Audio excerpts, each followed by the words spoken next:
এই মুহূর্তের সব থেকে বড় খবর, বিজেপির জন্য রাত দিন এক করে মানুষের পাশে থেকে কাজ করার পরেও গোয়ালপুকুর বিধানসভায় টিকিট পেলেন না গোলাম সারওয়ার। টিকিট না পেয়ে কান্নায় ভেঙে পড়েছিলেন তিনি। এদিন হঠাৎ দেখা যায় কংগ্রেস নেতা তথা প্রাক্তন চাকুলিয়ার বিধায়ক আলী ইমরান রমজ ওরফে ভিক্টরের সঙ্গে বসে থাকতে দেখা যায় বিজেপি নেতা গোলাম সারওয়ারকে। তাহলে কি বিজেপি নেতা গোলাম সারওয়ার এখন কি কংগ্রেসে যাচ্ছেন? এটাই বড় প্রশ্ন। গোয়ালপুকুরবাসীর মনে এখন এটাই প্রশ্ন, তাহলে কি সত্যিই গোলাম সারওয়ার কংগ্রেসে যাচ্ছেন? এখন শুধু তার মুখ থেকেই সত্যতা জানার অপেক্ষায় সাধারণ মানুষ। আজকে আমাদের ইফতারের দাওয়াত ছিল, সেখানে আজকে যে ইফতারের আয়োজন করেছিলেন সেখানে নুরুল ইসলাম সাহেব, কারি হায়দার সাহেব, ইরশাদ সাহেব, ইফতাক সাহেব, নাফে সাহেব, এরকম অনেকগুলো সবাই সাহেব, মাহমুদ সাহেব, এরকম অনেকগুলো সাহেব মিলে আজকে এই আয়োজন করেছেন। সেই ইফতারের দাওয়াতে আমিও এসেছিলাম। একসঙ্গে বসে এখানে কয়েক হাজার লোকের সঙ্গে ইফতার করার সুযোগ হয়েছে। এই একটা ভালো মানুষের যে ভালোবাসা, এই পরিবেশটাকে রক্ষা করার যে লড়াই আগামী দিনে করতে হবে, কি মানুষ মানুষের সঙ্গে মিলেমিশে থাকতে পারে, সব সম্প্রদায়ের মানুষ একসঙ্গে থাকতে পারে, সেই পরিবেশটাই রক্ষা করার জন্য একটা বার্তাও এখান থেকে দেওয়া যাচ্ছে। সবাই বলেছিলেন যে যেখানে রব্বানি আসবেন সেখানে প্রার্থী হবে, আপনি কি প্রার্থী হচ্ছেন গল্পপুর থেকে? আমি তো বলেছিলাম যেখানে রব্বানি সেখানে আমি, এখনো তাই বলছি, তো যেখানে রব্বানি সেখানে আমি সেটা দলকেও বলেছি, যেখানে রব্বানি সেখানে আমি। দল আমারও দলকে বলা আছে, এবার দল সিদ্ধান্ত নেবে। দল সার্ভে করেছে মানুষের যে আবেগ, গল্প করে মানুষ যেটা চাইছেন, দল যদি সেটা চায় তাহলে অবশ্যই দলকে ভাবতে হবে কি এখানে যেখানে রব্বানি সেখানে ভিক্টর। সেটা তো ভিক্টর বারে বারে বলে এসছে। আমি তো এটাও বলেছি কি যদি কংগ্রেস মনে করে কি তাকে নির্বাচনে অংশগ্রহণ করে আজকে শূন্য থেকে উত্তর দিনাজপুরে যদি দুটো আসন জিততে পারে, সেটা হচ্ছে গোয়ালপুকুর এবং চাকুলিয়া, দুটো আসনই জেতার জন্য কংগ্রেসকে লড়াই করতে গেলে মানুষ চাইছে ভিক্টরকে, তো দুটো সিটে ভিক্টর লড়ার জন্য তৈরি আছে। এবার কংগ্রেস যদি সেই লড়াইটা করতে চায় তাহলে দলকে ভাবতে হবে। ভিক্টর কিন্তু রেডি আছে। দাদা, কংগ্রেস যদি ভিক্টরকে টিকিট না দেয়, নাসিম হাসানকে দেয়, আপনি কি লড়বেন তবু?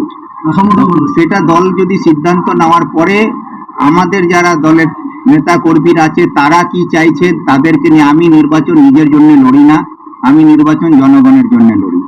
আমার লড়াই হচ্ছে জনগণের জন্য, আমি জনগণের জন্যই নির্বাচনে অংশগ্রহণ করি। এবার জনগণ যদি চাইবে, মনে করবে লড়াই করতে হবে, সেভাবে আলোচনা করে আমরা বসে দেখবো, তারপরে যা সিদ্ধান্ত হবে দলের সঙ্গে আলোচনা করে, জনগণ আমাদের নেতাদের সঙ্গে আলোচনা করে যা সিদ্ধান্ত নেওয়ার তখন আমরা সিদ্ধান্ত নেব। বুঝলেন দাদা, সেদিনকে ইসলামপুরে আপনার সমর্থনে যারা সমর্থন করছিলেন তারা নাকি কংগ্রেসের কর্মী নেই, কি বলবেন তার পরিপ্রেক্ষিতে? কে কংগ্রেসের কর্মী কে কর্মীরা, এটা কোনো একজন ব্যক্তির বললে ঠিক হয় না। নাসিম হাসান সাহেব কংগ্রেসের প্রার্থী যখন হয়েছিলেন তারপরে উনি তৃণমূল দলের নাম লিখিয়েছিলেন, সেটাও আমরা দেখেছি। আর এখনো তৃণমূল দলের বিধায়ক মন্ত্রীর সঙ্গে তালে তাল মিলিয়ে পেট্রোল পাম্প খুলে নেওয়া হচ্ছে, তার কেসের মামলা সরিয়ে নেওয়া হচ্ছে, এইসব অনেকগুলো ঘটনা আছে। সেই জন্য অত খুলে আমি বলতে চাই না, কি কারো ব্যক্তিগত বিষয়ে আমি যেতে চাই না, কিন্তু এটা গোয়ালপুকুরের মানুষও জানে কে কতটা কংগ্রেস আছে, কে কতটা তৃণমূল আছে। আমরা পরিষ্কার যে দলের সঙ্গে আমরা আছি কংগ্রেস দল, সেই কংগ্রেস দলের সঙ্গে কংগ্রেসকে এগিয়ে নিয়ে যাওয়ার জন্য যা যা করতে হয়েছে সেগুলো বিগত দিনে আমরা প্রমাণ দিয়েছি।